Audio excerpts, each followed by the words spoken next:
in fact, impacts our ability to quickly pay raises for firefighters and police officers.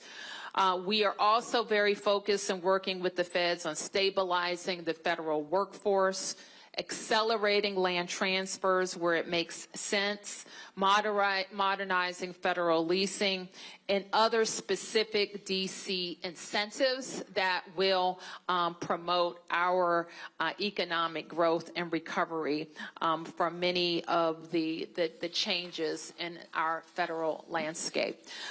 So that is a quick update, quick-ish update on where we've been in the last 2 weeks and where things stand.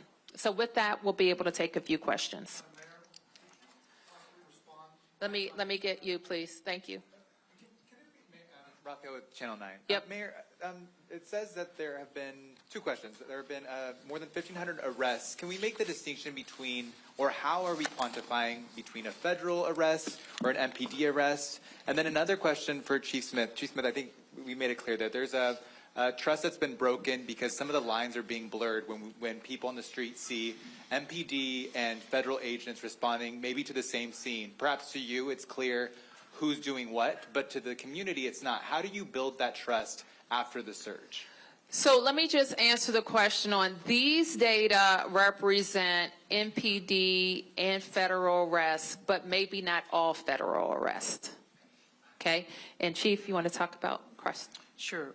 Just the second question with regard to building community. We've come a long ways, I believe, here in the District of Columbia with police and community. We know that there is some work for us to do once the surge ends. We need to make sure that we are in our communities again. We're still there. We're still working with our community, and we're still creating, if you will, a space where we can have Q&A and answers with regards to our federal partners. We have worked with our federal partners. This is nothing new. We just have an enhanced presence, right? One of the things that I shared maybe a couple of weeks ago is that we have been specific in the locations where we would like for our federal partners to support us in with respect to those areas where we've seen a little bit of high crime, and we've placed them there in those locations with us to support those efforts. Yep. Right here. Mm-hmm. Good afternoon, Felicia Ashley, ABC7. In talking with Community and Interactions, the Joint Task Force just sent an update yesterday that MPD made a request to have Joint Task Force staffing at certain metro stations as it relates to where school areas are at the start of school. Can you elaborate on what that partnership will look like and also your intention and hope behind that request as well? So with respect to the metro stations, I think that's really Metro Transit because I don't have oversight over the metro stations. With regard to having a federal task force available to us, when we do see surges and spikes in crime, it will certainly be helpful for us. We know that our federal partners work with us when we have various operations, or some folks like to call them takedowns around the city, very complementary in that space. And the expectation is that we will continue those efforts and hopefully have the opportunity when we want to conduct different operations or different surges, we can call upon them to be able to support us. Yep. I'll get you in a second. Yep. Madam Mayor, yes, thanks. In your conversations with the President, what assurance did you get that he would not attempt to go beyond the 30 days? That was not something that I discussed with the President, but with the Attorney General Bondi, and we will continue to work on how our Emergency Operations Center and the Federal Task Force can work together. Yep. Earlier this week, activists were out front of the D.C. courthouse during arraignments that lasted well into the night, about 100. My understanding is a good portion of them were no-papered. I just wanted to get your thoughts around that, just seeing as though police are arresting people. Yep, that's a great question. We don't have any information around what the courts have done or what the U.S. Attorney has done. We just don't have that information available for this briefing, but I do think it's important to understand. Mayor? Yes. Could you respond to the plan by the federal government, the Department of Transportation, to take over the management of Union Station? Well, the federal government owns Union Station, and I think that I don't know the details of what will happen. If it's just about management, that I would consider that step one. If it's about what Union Station needs for its total transformation, that would be an amazing initiative for the federal government to take on. I have had a very early conversation when I visited the president during his most recent transition about Union Station and how that could represent a very significant and good investment for this region. Mayor? Yep. Hi, Tom Fitzgerald from Fox 5. We've seen some remarkable scenes from the people of Washington, D.C. over the last couple of weeks, reacting to the situation, dealing with the situation. The protest in front of the courthouse was mentioned. When you've looked around the district, what do you have to say about how the people of Washington have reacted over the last couple of weeks? I think D.C. residents are being, what I would expect from D.C. residents to be very focused on autonomy, local control, and their neighbors. So I think D.C. residents are very concerned about each other, and they're very concerned about their rights as Americans. So, yeah, I think D.C. residents are defending their city, they're promoting their city, and they are giving me ideas, talking to me, and trusting my judgment. Yep. Chief Smith, Randy Bass with DC News Now. Can you speak to any kind of hesitation that we might be seeing in the community when it comes to working with not only MPD, but working with federal law enforcement, creating that community connection, and any kind of hesitation when it comes to seeking out emergency services right now? Well, what I can say with our communities, our team is still working. We're still doing community outreach. We're still having the programs and initiatives that we typically had prior to the surge. I mean, clearly there is some hesitation, obviously, with some of our community members, which is very important to me that my team, myself, that we are educating our communities on the relationships that we have with our federal partners. Again, I'll emphasize that the relationships are not new, right? It's just an enhanced presence. And what we want to do is to make sure that we're educating our communities, community members, on how to engage with law enforcement when they come in contact with law enforcement for any reason. And we still want our community to reach out to us, right? Because like I said, MPD, the Metropolitan Police Department members are here. They're doing a fantastic job every single day in the community, and we want our communities to continue to have that trust with us when it comes to different type of activities that's going on that we need to know about.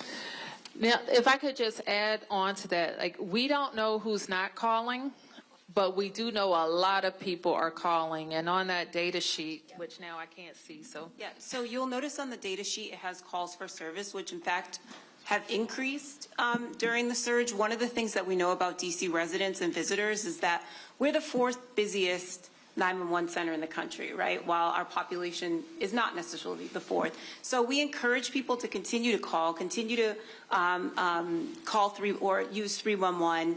And that MPD continues to be our primary, this is our local police department that responds to calls for service. And so for those who feel hesitancy, although you can see a lot of people don't, those calls are quite high, that we'll continue to work with with MPD outreach, but all of our ANCs, our MOCRs, and everybody, for those who feel hesitancy, to continue to encourage engagement, because we do want people to continue to call when they need help. Let me go this way, and I'll come right over to you guys, okay? Yep. Two questions. The President Trump had said in prior days that he may look at a national emergency to keep the surge going, and then recently said that he doesn't think that is necessary. Do you think this is going to end after 30 days? And if it has been successful, do you want it to end after 30 days? What we want is local control of our public safety ecosystem, and that includes deployment of officers. And we want federal officers that work in coordination with us, DEA, ATF, FBI, who, as the chief just mentioned, work with us on major crime issues all the time, and our officers are familiar with working with them, and they have been helpful in the field. So do you think this is going to end after 30 days? I think we're going to have officers, and we want officers. We want to enhance our officer presence. And for the chief, the chairman of the Government Oversight Committee, Comer, sent a letter to you recently asking for all kinds of things, all kinds of records, and for transcribed interviews with 7 MPD commanders. Are you cooperating with that? How is that going? We will cooperate. We have been cooperating, and we will continue to cooperate. Thank you. Yes, sir. Yep. For the mayor, could you say why you believe the Trump administration exerting greater control over Union Station would be a good thing? They own Union Station. It's owned by the Department of Transportation. And it will be a good thing because that station has suffered from needing, some say $12 billion, but let's call it at least $8 billion worth of investment in the renovation. And that is not something that the district will be able to support. It is an important regional asset. It's an important asset for the Eastern Seaboard. It's an important asset for the nation. So it is appropriate, in my view, for the federal government to make the necessary investments in the transformation of Union Station. Do you know whether or not they plan to make those investments? I don't. It's not in any current budgets, and it hasn't been for as long as I've been familiar with the plans. It has suffered from not being able to get the money that it needs for the renovation. Yep. Just Scott Gemmell with WTOP. 2 questions for the mayor. First, what can you share, if anything, about the president's conversation regarding city roads, medians, infrastructure? He's been critical of those. And secondarily, possibly for the chief as well, how could you all be sure that MPD officers wouldn't be making the arrests that you showed on that data screen without the federal surge? Say that. Can you give me that last question again? Sure. Just how could you be sure that MPD officers wouldn't have made all of the arrests that were illustrated on those charts without the federal law enforcement surge? Well, we know, and I'll turn to let me just turn to the chief about some additional deployments that could have been made. Let me put it this way. If there were 500 additional MPD officers, that same activity, arrests, and gun recovery would have likely been made. That's it? That's it. The infrastructure, roadway criticism. The infrastructure and roads. I think that it was a very high-level conversation, and I wouldn't say it's any different than what he's already said about roads, medians, and grass. Yes. Thank you, Mayor Bowser. Joe Khalil with News Nation. You've said you agree with the $2 billion investment that President Trump is asking Congress for D.C. He has said he expects those projects could take anywhere from 6 months to a year. So do you expect that timeline is accurate? And if it is, do you expect there will be some kind of federal presence here in some form for a full year doing that? I have no idea what the projects are, other than what I've heard or the timeline. Our experience with those type of projects is they take long, but I couldn't comment on that because I don't think there's been a listing of projects. And you've acknowledged here that some of the crime has come down significantly in the federal takeover here. There are surge in the federal surge. Excuse me. There are several other cities President Trump has floated also for potential National Guard presence. A lot of those cities' leaders have pushed back on that. Would you recommend that they accept the Guard or federal resources as has happened here? Let me just say this. We're unique. I'm the mayor of Washington, D.C. My comments relate to Washington, D.C. And we are unique in that we're always going to have a different relationship with the federal government because we are the seat of the nation's capital. And so that's different. So I wouldn't comment or extrapolate to any other place. This is what we are dealing with. And what was that your whole question? Okay. Yeah.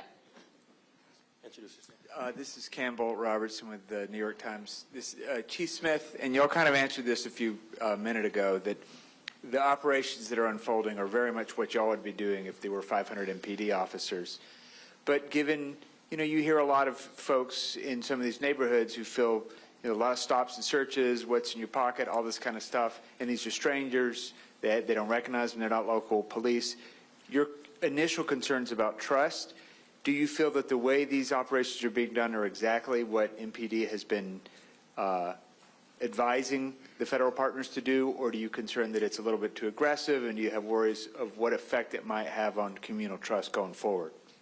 And I think anytime you have an influx of anything, there is some concern, and especially in this case where we've built relationships with our community and now we have additional law enforcement officers present, which is why it's really key and important for me to make sure we have the Metropolitan Police Department officers aligned with our federal partners. Some of the things that you're seeing is some of the ask and requests from community. Community wanted to see more traffic stops. They would like to see more police officers present in various communities. And so what we've done has been very strategic and thoughtful about taking into account some of the requests and also making sure that in areas, I'll just use for an example like the traffic safety compliance checkpoints, right? I've heard since I've been here over and over again that officers are not conducting traffic stops. And so we initiated the traffic safety compliance checkpoint in order to ensure that we can educate folks about traffic and traffic safety. Number one, opportunities for us to ensure that we are getting guns off of our street if guns are present. And then number two, making sure that our operators are operating the way they should based on vehicle traffic laws. And so I don't think we're doing anything any different in that space, with the exception of the fact that we have an additional surge, if you will, of police officers, and we'll continue to do that. If they're here, we will utilize our federal partners in spaces and places where we have heard from our community, and when we've looked at our own data and analysis in areas across the city where we know that we've had a certain spike in crime, and we'd like to see that reduced. And what you've seen over the last 2 weeks is the efforts with having an additional 500 or so officers supporting us in that area. If I could just, I want to maybe go in a bit more detail, and I'm wondering from the slide if we can pull up the data chart again, because I do want to highlight, it's a complicated slide, so I want to make sure, since you all have a copy, it's read well. So when we look at, in any circumstance, has there been a change in crime reported? We can slice it and compare it different ways. So the one you see in yellow is the most traditional way that we and other people compare crime now to when we ask ourselves, how are we doing? Which is we compare how crime is now to the same period of time in the prior year. The reason for that is that crime can be seasonal, so we want to have a consistent basis for comparison. In the yellow, you see the most traditional comparison that we have, which is over the period of time in which we've had a federal surge this year, what did it look like last year? And so you see fairly precipitous declines, particularly in robbery, carjacking, and overall violent crime. If you were to go to MPD's website and look at crime cards and look at violent crimes with a gun, it'll more or less mirror the robbery, about a 60% reduction in crimes involving a gun when we look at the period of time now to the past time. But then, because of the scrutiny, said, well, what else? How else do we look at it? So if you look at to the right of the slide, you see, well, let's compare within this year. Look at the 20 days since the federal surge compared to the 20 days prior. And the way to read those numbers is not based on last year, but recognizing we already had good momentum coming into the federal surge, and it made it better. And so on the far right, and I'll just sort of look at the violent crime, the very far right was sort of the year-to-date prior to the date of the surge. It was down about 26%. And as a result of the drops we've seen during the surge, you see it tick upwards. And the most significant manifestation of this we really see in carjackings, which, as the mayor said, is a crime that strikes fear in many people because you can be targeted quite randomly. And that's where we've seen the largest impact of nearly a 90% change when we look at what's happened during the past 20 days and what looked at this in the past year. So that's for the totality of that slide. Okay, who hasn't? Mark? Thanks. Mayor Bowser, I'm wondering if you could put some meat on the bones of your conversation with the president, particularly what you told him about, I mean, did you thank him as you did here I mean, basically, this has been pretty pro-surge press conference briefing. This is pretty pro, I get we it. have seen reductions in Right. crime. And this comes just after President Trump said, Mayor Bowser better get her act straight or she won't be mayor for long. So I'm wondering if this is in response to that, what you said to the president, what he said to you, did you push back at all? Because while, yes, the numbers are down, when we look at what's happening in the streets, there are a lot of neighbors who are really upset and not happy about seeing masked federal agents. You didn't say anything about the detentions of ICE, what's happening with those people, if you're doing any tracking, if you're doing any. So I'm just wondering about that conversation, and if you gave any pushback to the president about the intrusion on home rule, and what he told you as to what to expect in the future. Mark, let me say we had a what I would call a courtesy meeting with the president. I had following a substantive meeting with the Attorney General, who is his designee on this issue, along with the Chief of Staff. And I'm not going to talk about the details of that conversation. You have seen what I have laid out in terms of our concerns, and you have seen what I have laid out in terms of the benefits. And that is the huge number of federal law enforcement, not National Guard, federal law enforcement, that have enhanced NPD's deployment capacity. Did you push back about the masks at all with either the Attorney General or the President about these law enforcement agents not wearing name tags? Mark, I'm concerned about masks. And so while I'm not going to give you like a rundown of every word that was said in the meeting, you can be assured that the things that we are very concerned about, we are working on a resolution for. And what about the ICE detentions? You haven't said much about those at all. Do you have any numbers on that, on how many people have been detained? And are you tracking who those people are, what's happening to those people? We do not have any information on anybody who was detained by ICE, as far as I know. And I am concerned for sure because we think anything that we do and anything that we're going to ask the federal partners to do is focused on violent crime. I'm sorry, I don't know who's speaking. Okay. Okay. About the economic impact of those ICE detentions within covering families who are losing their homes, they are losing their jobs due to the fear, due to the immigration enforcement. What can you tell us? And what can you tell the Hispanic community and the immigrant community? Well, I'm devastated by people living in fear. I think you know very clearly how I feel about our nation needing comprehensive immigration reform, about the Congress establishing a pathway to citizenship for hardworking people who came to this country for a better life and who are not criminals, who are law-abiding.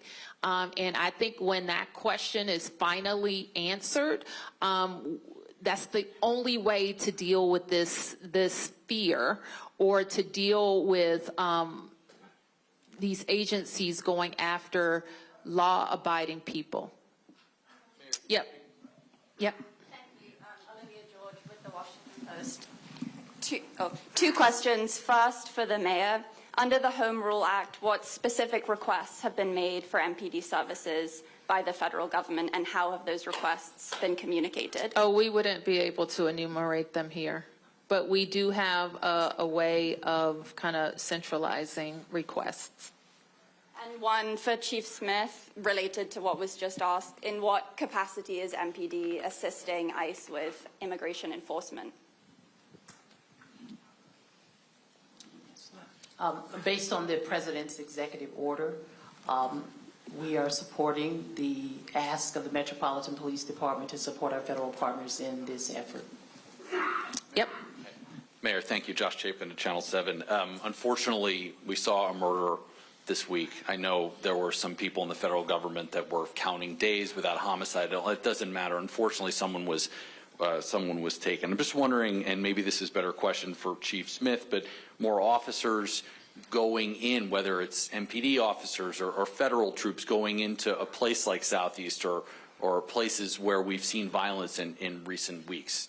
Is that on the docket? Is that on the agenda to put more officers there? Well, just talk about deployment, Chief. Yes, we do have officers deployed in all of our areas and within all 7 districts. The plan initially was to ensure that we looked at various locations around our city where we were seeing a spike in crime. And so you mentioned Southeast. We have officers assigned in Southeast within all of our districts as well. Is the National Guard, is it worth the National Guard going in there or directing them there? I don't know how that's even communicated. I don't know anything about how the National Guard is being deployed with respect to that. Okay, we'll be able to take it. Did you get one? Oh, okay, Martin. Hey, Mayor, how are you? Chief, I just wanted to go back to something you said about things that residents were asking for that their MPD is now doing, like traffic stops.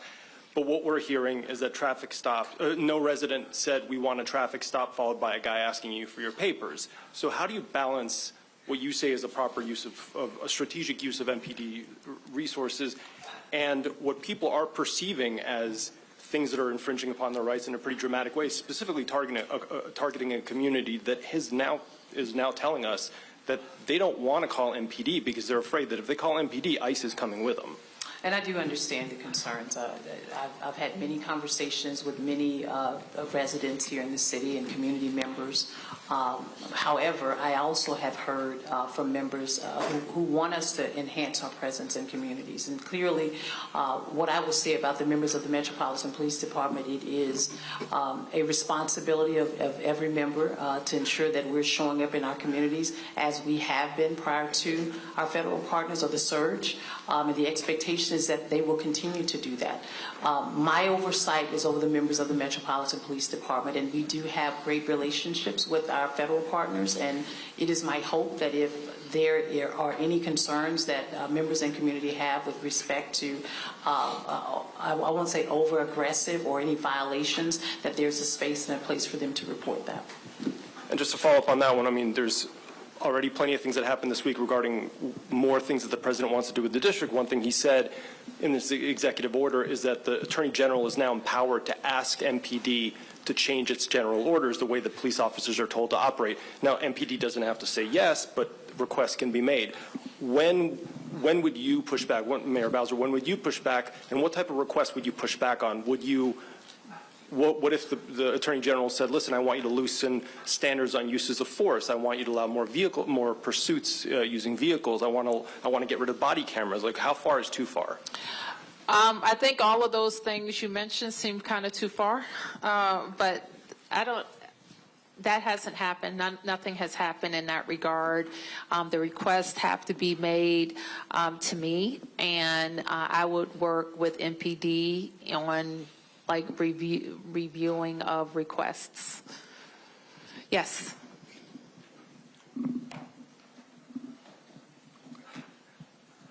Mayor Bowser, this morning there was kind of a volatile situation in Mount Pleasant with federal officers accompanied by MPD conducting an operation and being surrounded by, according to witnesses and people we had on the scene, enraged, screaming residents right in their faces with, according to what we saw, MPD officers trying to explain things and keep the situation calm.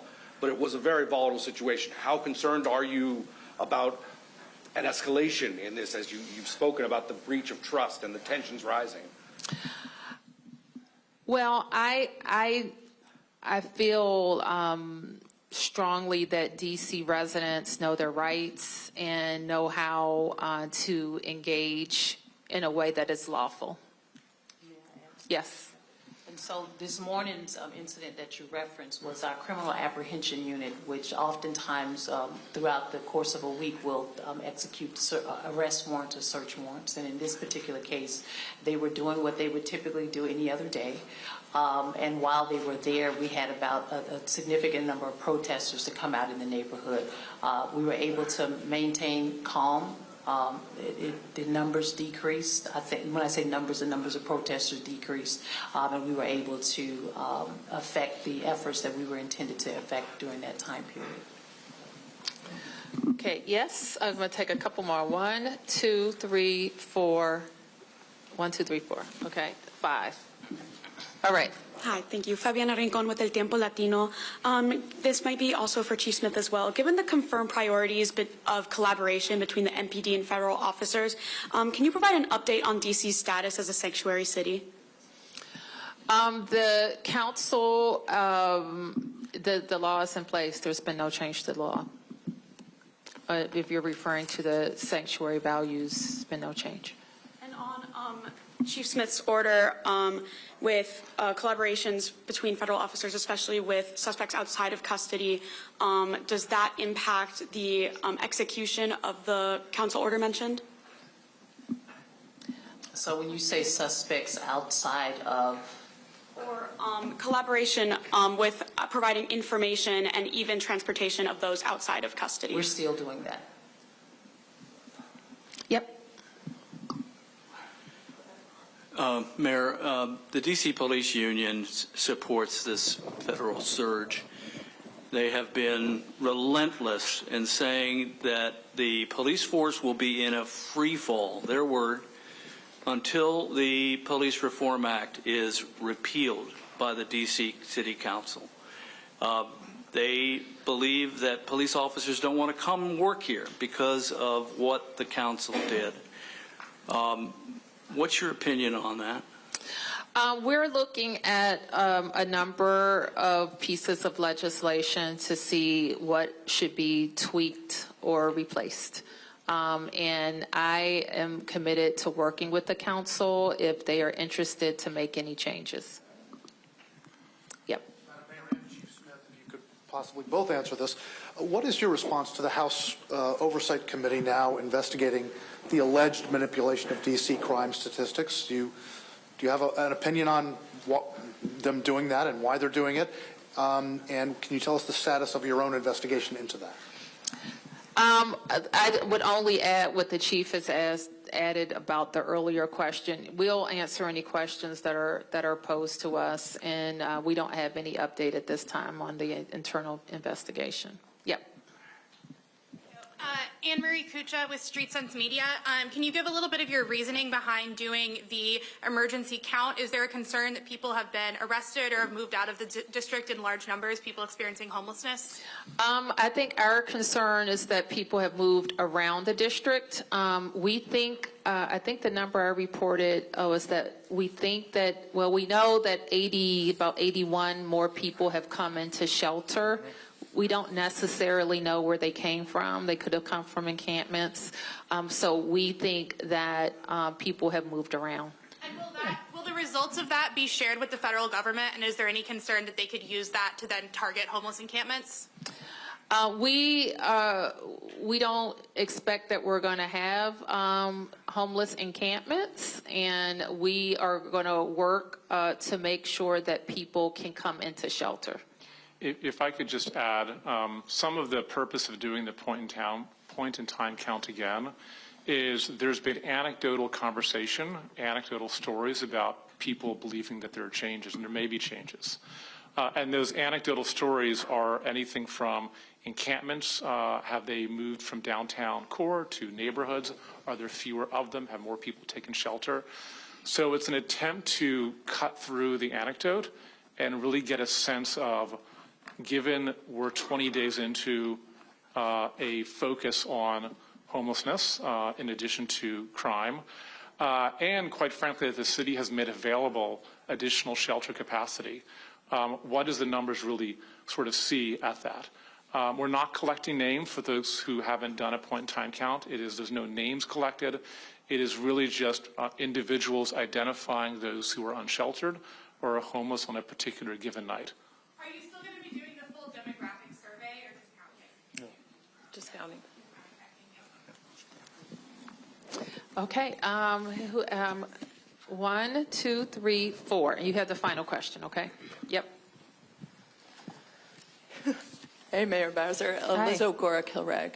We're hearing from a lot of residents fears that are described ranging from tension to a sinister feeling like a horror movie, whereas you can hear the music, something bad's about to happen. What do you say to those residents who are having these feelings even as they try to go about their normal lives during this federal surge? I'm not sure I'm qualified to answer that question because I know there's a lot of anxiety. There's tremendous anxiety in the district. There, you know, when I look and I see residents putting things on social media or neighborhood chats, I know that there is a lot of anxiety. There's a lot of anxiety with kids going back to school, with writing. So I know that there is a lot of anxiety, but I also know there's a lot of anxiety in our nation. It's anxiety over people being able to pay the bills or pay their electricity bill, or, you know, I looked at what I spent last year on school supplies versus what I spent this year. So there's a lot of anxiety, and what I've told everybody is that we all have a role to play. Your role or that of my constituents is different than the role I have to play, but we all have to play our role in advancing and protecting our democracy. Yep. Beatrice Peterson, ABC News. Mayor Bowser, I was wondering if you could talk a little bit about an estimate about how much this federal surge is costing. Is MPD doing overtime? Is there support from local agencies?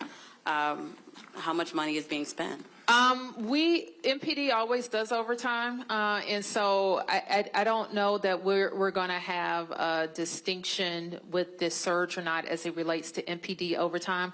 One benefit of the IMTM setting up the Operations Center, and I didn't get a chance to introduce Clint Osborne earlier, who leads DC HCMA, but HCMA acts as our incident command for this new structure. And we are able to track expenses.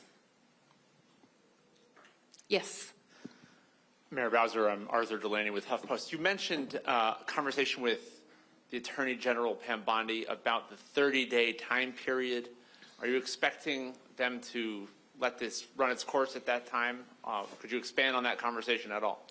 This is what I know, and I can't speak for them, but we will be prepared to take advantage of additional federal officers, to focus on the beautification, to support the federal task force when that time period expires. We will be prepared as a city. Mayor, nice to meet you. My name is Carlos, Univision. Hi, Carlos. What is your message to nervous Hispanic workers?